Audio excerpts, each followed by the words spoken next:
গরম দুপুরের সময় জঙ্গলের গাছপালার মাঝে এক অদ্ভুত নীরবতা। মনে হচ্ছিল সবাই যেন কাউকে অপেক্ষা করছে। হঠাৎই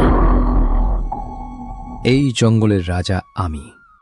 সবাই আমার কথা মানবে।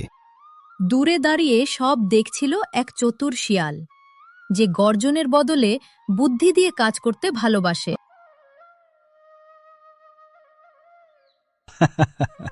রাজা হওয়া মানে গর্জন দেখানো নয়, বুদ্ধিও থাকা দরকার। শিয়ালের কথা শুনে বাঘ আরও রেগে গেল। চলো দেখি শক্তিতে কে বড়। না, শক্তি নয়, আজ হবে বুদ্ধির লড়াই। এভাবেই শুরু হলো বাঘ আর শিয়ালের অদ্ভুত প্রতিযোগিতা। শিয়াল বাঘটাকে নিয়ে গেল ঝকঝকে নদীর ধারে।